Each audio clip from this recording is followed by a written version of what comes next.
देखिए, आप में से कुछ विद्यार्थी ऐसे हैं जो कि अभी भी इस चीज को गलती करता है। देखिए, सबसे पहले आपको एग्जाम हॉल में एंटर करना, वहां पे जाने के बाद आपको सबसे पहले अपना रोल कोड, रोल क्रमांक सब कुछ मिलाना। मिलाने के बाद आपको ऑब्जेक्टिव क्वेश्चन बनाना। जैसे कि पॉलिटिकल साइंस का है दोस्तों, आपको टोटल 1 से लेकर के 100 तक प्रश्न दिया जाएगा। अब आप लोग क्या करेंगे, 1 से बनाने के लिए शुरू करेंगे, ठीक है। और 1 से लेकर के 100 तक फटाफट बनाते हुए जाइएगा। और उसको पहले आपको गोला को भरना। मान लेते हैं 1 से लेकर के 100 के बीच आपका 35 प्रश्न जो है बन गया, तो पहले 35 प्रश्न को जो है आपको गोला को भर देना है, यानी कि ओमर शीट पर भर देना है। उसके बाद फिर दोस्तों दोबारा बनाना है। उसके बाद आपको लॉन्ग क्वेश्चन को बनाना है। लॉन्ग क्वेश्चन के बाद फिर आपको शॉर्ट क्वेश्चन को बनाना है, ठीक है।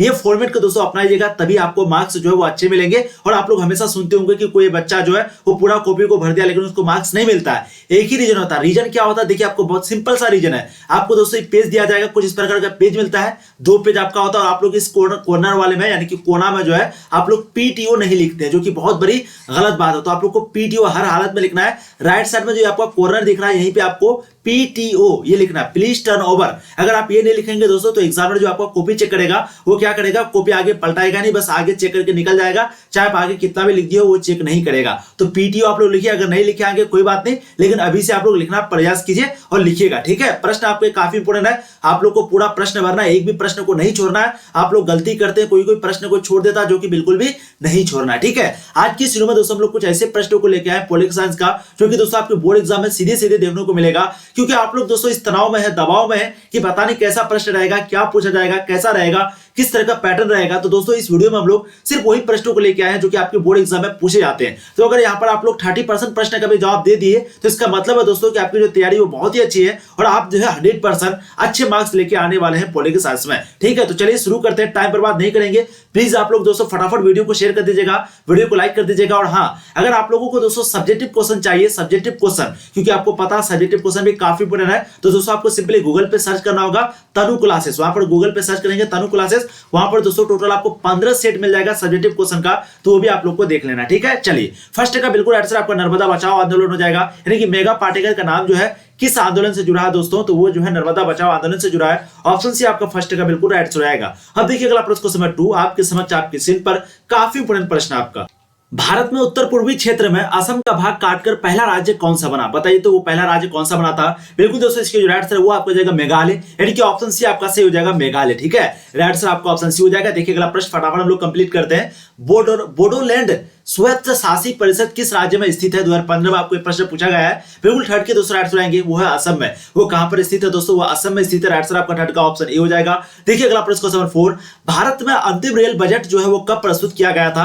2021 का बोर्ड मॉडल प्रश्न आपका 4 के दोस्तों यहाँ पर जो राइट आंसर है वो हो जाएगा 2016 में, ठीक है। तो भारत में अंतिम रेल बजट कब प्रस्तुत किया गया था दोस्तों, 2016 में। ऑप्शन भी आपका 4 का बिल्कुल करेक्ट आंसर आएगा। देखिए अगला प्रश्न क्वेश्चन नंबर 5 भारत ग्राम सभा का कार्यकाल जो होता है वो कितने वर्ष का होता है। बिल्कुल 5 के दोस्तों राइट आंसर हो जाएगा यहाँ पर आपका 5 वर्ष का, ठीक है। अगर आपको पूछा जाए विधान परिषद के बारे में तो 6 वर्ष का होता है। वहीं पे अगर आपको पूछे ग्राम सभा का कार्यकाल के बारे में तो दोस्तों टोटल 5 वर्ष का होता है। ऑप्शन आपका ए जो है 5 का बिल्कुल सही आंसर हो जाएगा। देखिए अगला प्रश्न क्वेश्चन नंबर 6 सर्वोच्च न्यायालय यानी कि जो सुप्रीम कोर्ट होते हैं उसके न्यायाधीश की दोस्तों नियुक्ति होता है, यानी कि जो नियुक्ति तो होता है लेकिन कौन करता है, मतलब प्रधानमंत्री, मंत्रिमंडल, राष्ट्रपति या फिर उपराष्ट्रपति। तो आप लोग को पता होगा बिल्कुल इस राइट आंसर क्या हो जाएंगे, राष्ट्रपति। जी हाँ, तो सुप्रीम कोर्ट के जो जज होते हैं दोस्तों उसका जो नियुक्ति है वो कौन करता है, राष्ट्रपति करता है। दो चीज यहां पर ध्यान रखिएगा, यानी कि सर्वोच्च न्यायालय के जो जज होते हैं उसके दोस्तों नियुक्ति होता है। क्या होता है, नियुक्ति होता है। उसी तरीके से राष्ट्रपति का भी नियुक्ति होता है, प्रधानमंत्री का भी नियुक्ति होता है। कौन करता है, राष्ट्रपति करता है। तो ऑप्शन सी आपका सही हो जाएगा।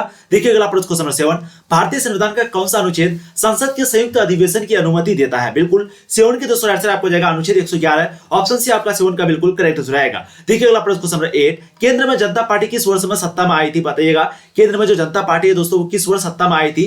8 के दोस्तों यहाँ पर जो सही जवाब है वो आपका हो जाएगा 1977 में। ऑप्शन भी आपका 8 का बिल्कुल राइट आंसर आएगा, ठीक है। देखिए अगला प्रश्न क्वेश्चन नंबर 9 दो ध्रुवीय का अर्थ जो है वो क्या होता है। दो ध्रुवीयता का अर्थ क्या होता है, ये प्रश्न देखिए आपको पूछा गया है। 9 की दोस्तों बिल्कुल आपके राइट आंसर हो जाएगा अमेरिका और सोवियत संघ का प्रतिद्वंदी। ऑप्शन सी आपका 9 का बिल्कुल करेक्ट आंसर आएगा, ठीक है। देखिए अगला प्रश्न क्वेश्चन आपका 10 निम्नलिखित में से कौन सा देश आसियान का सदस्य जो है नहीं है। आपको पूछा गया कौन सा देश है जो कि आसियान का सदस्य नहीं है। बिल्कुल 10 के दोस्तों यहाँ पर जो राइट आंसर है वो आपको जाएगा भारत। ऑप्शन सी आपका 10 का बिल्कुल राइट आंसर आएगा। देखिए अगला प्रश्न क्वेश्चन नंबर 11 दक्षिण का पहला सम्मेलन कहां पर हुआ था। यहाँ पर देखिए पहला सम्मेलन की बात हो रही है तो आप लोग को पता होगा बिल्कुल इसके राइट आंसर आएंगे दोस्तों बांग्लादेश यानी कि ढाका में। और अगर पूछा जाएगा कि दक्षिण का जो मुख्यालय है वो कहां पर है तो दोस्तों वो जो है आपका बिल्कुल नेपाल में काठमांडू में, ठीक है।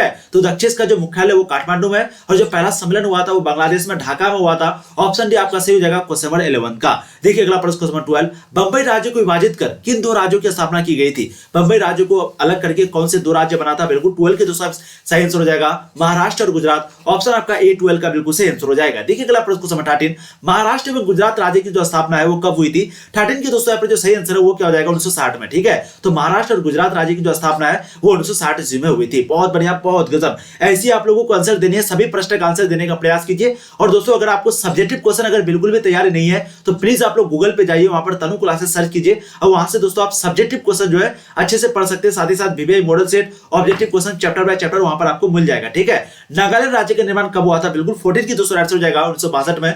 यहां पर आपका 14 का आंसर जो है आपका यहाँ पर 1963 होगा। ठीक है, 1963 यहाँ पर ऑप्शन सी आप मतलब कि बी सही होगा। 1963 में दोस्तों नागालैंड राज्य का निर्माण हुआ था। कब? 1963 में। बिल्कुल सही है एकदम। चलिए देखिए अगला प्रश्न आपका, यूरोपीय देशों एवं अमेरिका में विकास का कौन सा मॉडल को अपनाया गया है? तो आप लोग को पता होगा 15 के दोस्तों आंसर आपका क्या हो जाएगा यहाँ पर उदारवादी पूंजीवादी मॉडल। ठीक है, तो यूरोपीय देशों एवं अमेरिका में विकास का कौन सा मॉडल को अपनाया गया है? उदारवादी पूंजीवादी मॉडल को। 15 के आंसर आपके ऑप्शन ए हो जाएंगे। देखिए अगला प्रश्न क्वेश्चन नंबर 17, योजना आयोग के संबंध में निम्नलिखित में से कौन बात है सही है?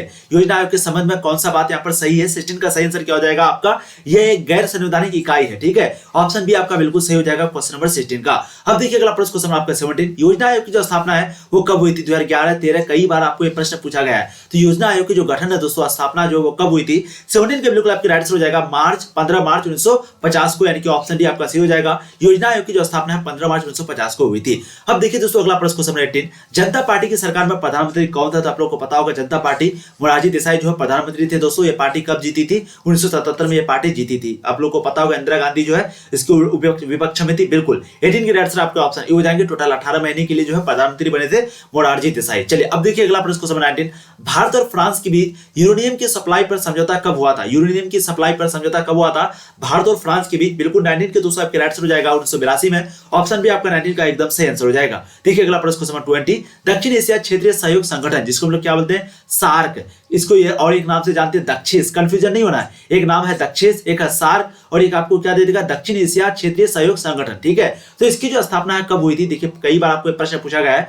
20 के दोस्तों बिल्कुल आपके राइट आंसर क्या हो जाएगा 1985 में। ऑप्शन आपका 20 का जो है ए बिल्कुल सही आंसर हो जाएगा। अब देखिए अगला प्रश्न आपका, निम्नलिखित में से कौन सा देश सार्क का सदस्य नहीं है? मैंने आपको कई बार याद करवाया कि यहाँ पर सबसे पहले भारत को लेना है, भारत के बाद उधर आपको पाकिस्तान, फिर अफगानिस्तान, फिर नेपाल, फिर भूटान, फिर दोस्तों आपको जाना है मालदीव में और एक है श्रीलंका। ठीक है, टोटल 8 देश जो है वो किसके अंतर्गत आता है? दक्षिण यानी कि सार्क के अंतर्गत आता है। तो बताइए तो यहाँ पर वो कौन सा देश नहीं होगा? बिल्कुल चीन जो है दोस्तों नहीं होगा। राइट आंसर आपका ऑप्शन बी हो जाएगा। ये जो है दक्षिण यानी कि सार्क का सदस्य नहीं है। 21 के राइट आंसर ऑप्शन बी हो जाएंगे। देखिए अगला प्रश्न क्वेश्चन 44 यानी कि 44वें संविधान संशोधन के द्वारा संविधान के अनुच्छेद 352 में वर्णित आंतरिक अशांति को बदलकर किस शब्द को रखा गया था? 22 का बिल्कुल राइट आंसर दोस्तों यहाँ पर आपका हो जाएगा, क्या बात है, बिल्कुल आपको जाएंगे सशस्त्र विद्रोह। जी हाँ, इसी शब्द को दोस्तों रखा गया था। अब देखिए अगला प्रश्न क्वेश्चन 23, भारतीय जनता पार्टी किस पार्टी का नया नाम है? तो आपको कई बार हम करवा चुके हैं। भारतीय जनता पार्टी यानी कि बीजेपी दोस्तों वो किस पार्टी का नया नाम है? वो दोस्तों भारतीय जनसंघ का नया नाम है। ठीक है, ऑप्शन आपका बी बिल्कुल सही हो जाएगा, यानी कि इसका पुनर्जन्म है। कभी कभी आपको पूछ देगा भारतीय जनता पार्टी किस पार्टी का पुनर्जन्म है या फिर पूछ देगा किस पार्टी का नया नाम है। ठीक है, दोनों एक ही चीज है। 23 के दोस्तों यहाँ पर जो राइट आंसर क्या हो जाएगा आपका ऑप्शन यहाँ पर ए सही हो जाएगा। भारतीय जनता पार्टी की स्थापना कब हुआ था? तो 1980 में, अप्रैल महीने के 1980 में। देखिए अगला प्रश्न क्वेश्चन 24, संविधान का 42वां संशोधन किसके शासनकाल में पारित किया गया था? बिल्कुल 24 के दोस्तों आपके जो राइट आंसर है वो आपका हो जाएगा इंदिरा गांधी के शासनकाल में संविधान का 42वां संशोधन जो है पारित किया गया था। ऑप्शन आपका 24 का ए बिल्कुल सही हो जाएगा। अब देखिए अगला प्रश्न क्वेश्चन 25, साधारण विधेयक को राज्यसभा कितने दिनों तक रोक सकती है? यानी कोई अगर विधेयक है, कोई अगर बिल है तो दोस्तों राज्यसभा जो है उसको कितने दिनों तक रोक सकता है? देखिए 2021 में आपको प्रश्न पूछा गया था और बिल्कुल 25 के दोस्तों यहाँ पर जो राइट आंसर वो क्या हो जाएगा? 6 माह तक। ठीक है, तो अगर यहाँ पर राज्यसभा की बात हो रही है तो दोस्तों क्या राइट आंसर हो जाएगा? 6 माह तक रोक सकती है। ऑप्शन डी आपका 25 का बिल्कुल सही आंसर हो जाएगा। देखिए अगला प्रश्न क्वेश्चन 26, दक्षिण का पहला सम्मेलन किस देश में हुआ था? फिर से आपका वही प्रश्न आ चुका है। बिल्कुल 26 का इसका राइट आंसर क्या हो जाएगा दोस्तों? दक्षिण का पहला सम्मेलन बिल्कुल बांग्लादेश में हुआ था। ठीक है, तो राइट आंसर आपका ऑप्शन सी हो जाएगा। ठीक है, ये आपका क्या हो जाएगा? ऑप्शन सी, बांग्लादेश में दक्षिण का पहला सम्मेलन हुआ था। 2021 में आपको ये प्रश्न पूछा है, कहां पर हुआ था? ढाका में, बांग्लादेश में। बहुत बढ़िया, इसका जो मुख्यालय वो कहां पर है, काठमांडू में, ठीक है। दक्षिण का मुख्यालय काठमांडू में। चलिए ताशकंद समझौता कब हुआ था, तो यहाँ पर बात हो रही है टी का, और एक है एस, एस मतलब शिमला समझौता, टी मतलब ताशकंद। तो दोस्तों ताशकंद समझौता जो है वो 1966 में हुआ था, लाल बहादुर शास्त्री और अयूब खान के बीच हुआ था, यानी कि भारत और पाकिस्तान के बीच। ऑप्शन से आपका 27 का बिल्कुल राइट आंसर रहेगा। अब देखिए अगला प्रश्न, क्वेश्चन नंबर 28, किस भारतीय प्रधानमंत्री ने ताशकंद समझौते पर हस्ताक्षर किया था, तो अभी हमने आपको बताया लाल बहादुर शास्त्री जो है वही दोस्तों ताशकंद समझौते पर हस्ताक्षर किए थे। ऑप्शन भी आपका सही हो जाएगा। देखिए निम्न में से कौन पंचशील का सिद्धांत नहीं है, हस्तक्षेप, अनाक्रमण, शांतिपूर्ण सह अस्तित्व, गुट निरपेक्षता। तो राइट आंसर क्या होगा 29 का, बिल्कुल आपके राइट आंसर होंगे दोस्तों गुट निरपेक्षता, ठीक है। ये जो है आपका पंचशील का सिद्धांत नहीं है। पंचशील दोस्तों किसके बीच हुआ था, बिल्कुल आप लोगों को पता होगा, इसके इंडिया और चीन के, चाइना के बीच हुआ था। कब हुआ था, 1954 में हुआ था। ये सभी पूछे जाते हैं, ध्यान रखिएगा। आज एक प्रश्न आपको पूछे जा सकते हैं, बहुत ही ऊपर प्रश्न आपका 29 का दोस्तों राइट आंसर आपका ऑप्शन डी हो जाएगा। जो भी वीडियो को लाइक नहीं किया प्लीज वीडियो को लाइक कर दीजिएगा, चैनल को सब्सक्राइब कर दीजिए और एक बार आप लोग शेयर कर दीजिए, ताकि आपके जितने भी दोस्त हैं अगर तैयारी उसकी अच्छी नहीं है दोस्तों तो वो भी तैयारी कर सके, ठीक है। देखिए अगला प्रश्न आपका, विश्व मानचित्र पर इजराइल एक देश के रूप में कब आया था। बिल्कुल ठीक है दोस्तों, आपके जो सही आंसर है वो जगह 1948 में, ठीक है। तो विश्व मानचित्र पर इजराइल देश जो है एक देश के रूप में 1948 में आया। ऑप्शन भी आपका 30 का सही आंसर हो जाएगा। अब देखिए अगला प्रश्न, क्वेश्चन आपको जाएंगे 31, विधि के शासन का प्रतिपादन किसने किया था। विधि के शासन का प्रतिपादन किसने किया था, 31 की राइट आंसर हो जाएगा दोस्तों मॉन्टेस्क्यू ने। ऑप्शन से आपका 31 का एकदम सही आंसर हो जाएगा। अब देखिए अगला प्रश्न, क्वेश्चन 32, निम्नलिखित में से कौन एक राज्य नहीं है। देखिए 2014 में आपको एक प्रश्न पूछा गया, बताइएगा कौन एक राज्य नहीं है। बिल्कुल आपका आंसर क्या हो जाएंगे, दिल्ली। दिल्ली जो है वो आपका केंद्र शासित प्रदेश है। तो 32 का राइट आंसर आपका ऑप्शन सी हो जाएगा। अब देखिए अगला प्रश्न, क्वेश्चन 33, सिक्किम भारत सहवर्ती राज्य जो है कब बना था। 33 का दोस्तों बिल्कुल आपकी जो राइट आंसर है, क्या बात है, बहुत बढ़िया। इसके राइट आंसर आपको जाएंगे दोस्तों 1975 में। ऑप्शन आपका बी बिल्कुल सही हो जाएगा, क्या बात है। देखिए अगला प्रश्न, क्वेश्चन 34, AIMDMK किस राज्य की क्षेत्रीय पार्टी है। 2013 में देखिए प्रश्न पूछा गया है और मैं आपको कई बार प्रश्न करवा भी चुका हूं। 34 के दोस्तों बिल्कुल यहाँ पर जो राइट आंसर है वो आपको जाएगा तमिलनाडु, ठीक है। तो ये जो डीएमके पार्टी, AIMDMK जो पार्टी है दोस्तों वो तमिलनाडु की है। बिल्कुल राइट आंसर आपका क्या हो जाएगा, ऑप्शन सी, ठीक है। बहुत ही इंपॉर्टेंट प्रश्न आपका। चलिए, किस आंदोलन ने आंध्र क्षेत्र के लिए, किस आंदोलन ने आंध्र क्षेत्र के लिए स्वायत्ता देश प्रदेश की जो है मांग की थी। कौन सा आंदोलन था वो, 35 का बिल्कुल आपके राइट आंसर हो जाएगा दोस्तों तेलंगाना आंदोलन ने। तेलंगाना आंदोलन ने जो है वो स्वायत्ता प्रदेश की मांग की थी। ऑप्शन आपका बी 35 का राइट आंसर रहेगा। देखिए अगला प्रश्न 36, 2015 के बिहार विधानसभा चुनाव में किस राजनीतिक दल ने प्रथम स्थान प्राप्त किया था। बताइए तो कौन सा राजनीतिक दल है जो कि प्रथम स्थान प्राप्त किया था। 2015 की बात यहाँ पर हो रही, तो आप लोग को पता होगा 15 में दोस्तों एक ही पार्टी था जो कि RJD, 15 में भी, और एक आपका 15 में भी मतलब कि सबसे ज्यादा सीट लेके आया था दोस्तों, और 2020 में भी, ठीक है। तो 2015 और 2020 में सबसे ज्यादा जो सीट है वो कौन से पार्टी लेके आया, RJD राजद, जिसको बोलते हैं राष्ट्रीय जनता दल। तो यहाँ पर आंसर आपका क्या हो जाएगा, राष्ट्रीय जनता दल, बिल्कुल ऑप्शन डी राजद हो जाएगा। यही जो है लेके आया था। और 2010 में जो है आपका जनता दल यूनाइटेड यानी कि जदयू लेके आया था 2010 में, ठीक है। चलिए अब देखिए अगला प्रश्न आपका, भारतीय जनता पार्टी किस पार्टी का नया नाम है। तो अभी आपका एक प्रश्न आया कि भारतीय जनसंघ का नया नाम है भारतीय जनता पार्टी। ऑप्शन आपका 37 का ए बिल्कुल सही हो जाएगा। अब देखिए अगला प्रश्न, क्वेश्चन 38, भारत में गठबंधन की सरकार के पहले प्रधानमंत्री कौन थे। यहाँ पर देखिए गठबंधन की सरकार की बात हो रही है, ठीक है, ध्यान रखिएगा। प्रश्न आपका इंपोर्टेंट है। 38 के बिल्कुल आंसर क्या हो जाएंगे, अटल बिहारी वाजपेयी जो है दोस्तों वो भारत के यानी कि गठबंधन की सरकार के पहले प्रधानमंत्री कौन थे, अटल बिहारी वाजपेयी, यानी कि ऑप्शन डी आपका 38 का यहाँ पर सही आंसर हो जाएगा, ठीक है। अब देखिए अगला प्रश्न, क्वेश्चन आपको जाएंगे 39, प्रधानमंत्री श्री नरेंद्र मोदी किस दल के हैं। तो कांग्रेस के हैं, शिवसेना, भारतीय जनता पार्टी, बिल्कुल बीजेपी के हैं, यानी कि भारतीय जनता पार्टी के, ठीक है। तो प्रधानमंत्री श्री नरेंद्र मोदी जो है वो भारतीय जनता पार्टी के, ऑप्शन सी आपका 39 का बिल्कुल सही हो जाएगा। चलिए अब देखिए अगला प्रश्न, क्वेश्चन नंबर 40, विश्व श्रम संगठन का जो मुख्यालय दोस्तों वो कहां पर है। देखिए 2014 के एनुअल एग्जाम में पूछा गया प्रश्न आपका 40 की दोस्तों बिल्कुल आपकी जो राइट आंसर है वो यहाँ पर हो जाएगा जिनेवा में, ठीक है। तो विश्व श्रम संगठन का जो मुख्यालय दोस्तों वो जिनेवा में है। ऑप्शन भी आपका 40 का बिल्कुल सही हो जाएगा। अब देखिए अगला प्रश्न, क्वेश्चन नंबर 41, विश्व श्रम संगठन का मुख्यालय जो है वो दोस्तों कब अवस्थित जो है वो कहां पर है। देखिए प्रश्न आपका इंपोर्टेंट है, विश्व श्रम संगठन का मुख्यालय अवस्थित है कहां पर। 2011 में देखिए आपको प्रश्न पूछा गया था। बिल्कुल 41 के दोस्तों आपकी जो राइट आंसर वो हो जाएगा जिनेवा में। ऑप्शन आपका ए बिल्कुल सही हो जाएगा। अब देखिए अगला प्रश्न, क्वेश्चन आपको जाएंगे 42, किस देश ने सुरक्षा परिषद में सर्वाधिक बार निषेधाधिकार का प्रयोग किया है। बताइएगा कौन सा देश है वो। बिल्कुल 42 के दोस्तों आंसर आपको जाएगा संयुक्त राज्य अमेरिका। ऑप्शन आपका 42 का जो है ए बिल्कुल सही आंसर हो जाएगा, ठीक है। देखिए अगला प्रश्न, क्वेश्चन नंबर 43, संयुक्त राज्य के महासचिव बान की मून किस देश के हैं। बताइएगा तो ये किस देश के हैं। 43 का बिल्कुल राइट आंसर दोस्तों यहाँ पर आपको हो जाएगा वो है दक्षिण कोरिया के हैं। ऑप्शन डी आपको 43 का एकदम सही आंसर हो जाएगा। अब देखिए अगला प्रश्न, क्वेश्चन नंबर 44, एमनेस्टी इंटरनेशनल जो है वो किससे संबंधित है। 2012 के एनुअल एग्जाम में देखिए प्रश्न आपको पूछा गया है। बिल्कुल 44 के दूसरा आंसर हो जाएगा मानवाधिकार। मानवाधिकार कब दिवस जो कब मनाया जाता है आप लोग ये फटाफट कमेंट कीजिएगा, ठीक है। तो एमनेस्टी इंटरनेशनल का जो संबंध है दोस्तों वो आपका मानवाधिकार से। 44 के आंसर आपके ऑप्शन यहाँ पर बी बिल्कुल सही हो जाएगा। अब देखिए अगला प्रश्न, क्वेश्चन नंबर 45, राज्यसभा में मनोनीत सदस्यों की जो संख्या वो कितनी है। 2018 में देखिए आपको प्रश्न पूछा गया था। बिल्कुल 45 के दोस्तों आपके जो राइट आंसर वो किया जाएगा 12, ठीक है। तो राज्यसभा में मनोनीत सदस्यों की जो संख्या है वो 12 है। ऑप्शन आपका 45 का ए बिल्कुल सही हो जाएगा। अब देखिए अगला प्रश्न क्वेश्चन नंबर 46, किस वर्ष श्रीमती इंदिरा गांधी ने आपातकाल की घोषणा की थी? तो आप लोग को पता होगा जून के महीने में, बिल्कुल 1975 में। तो ऑप्शन आपका बी ए जो है बिल्कुल सही हो जाएगा। इसी वर्ष दोस्तों श्रीमती इंदिरा गांधी ने आपातकाल यानी कि इमरजेंसी लागू की थी। ठीक है, 46 का राइट आंसर आपका ऑप्शन ए हो जाएगा। अब देखिए अगला प्रश्न क्वेश्चन नंबर 47, वर्तमान में संयुक्त राष्ट्र संघ की महासचिव कौन है बताइएगा। तो प्रेजेंट में संयुक्त राष्ट्र संघ की महासचिव कौन है? बिल्कुल 47 के दोस्तों आपके राइट आंसर जो है यहाँ पर आपको इनमें से कोई नहीं लगा देना है अगर आप लोग को नाम नहीं पता हो। ठीक है, अब देखिए अगला प्रश्न क्वेश्चन नंबर 48, भारतीय संविधान के किस अनुच्छेद के अंतर्गत राष्ट्रीय आपातकाल लगाया जा सकता है बताइए। तो राष्ट्रीय आपातकाल की बात हो रही है, देखिए यहाँ पर आप लोग ध्यान से देखिएगा 48 के दोस्तों यहाँ पर जो राइट आंसर है बहुत ही जबरदस्त क्वेश्चन आपका। ठीक है, राइट आंसर क्या हो जाएगा? अनुच्छेद 352। देखिए ध्यान रखिएगा, अगर आपको पूछा जाए कि राष्ट्र में आपातकाल लगाने के लिए दोस्तों कौन सा अनुच्छेद का प्रयोग करना पड़ेगा, तो अनुच्छेद 352। अगर वहीं पे अगर आपको पूछा जाए कि अगर राज्य में कोई राज्य में आपातकाल लगाना चाहता है तो दोस्तों कौन सा अनुच्छेद का प्रयोग करेगा? अनुच्छेद 356। और वहीं पे अगर कोई वित्तीय आपातकाल लगाना चाहता है तो उसको कौन सा मतलब कि अनुच्छेद प्रयोग करना पड़ेगा दोस्तों? वो है अनुच्छेद 360। ठीक है, तो ध्यान रखिएगा, ये राष्ट्र के लिए, राज्य के लिए, ये वित्तीय के लिए। तो यहाँ पर आपको क्या पूछा था? राष्ट्र के बारे में। ठीक है, भारतीय मतलब कि यहाँ पूछा था आपको भारतीय संविधान के किस अनुच्छेद के अंतर्गत राष्ट्रीय आपातकाल पूछा था, तो डायरेक्ट आपको राइट आंसर ऑप्शन ए लगा देना 48 नंबर क्वेश्चन का। देखिए अगला प्रश्न क्वेश्चन नंबर 49,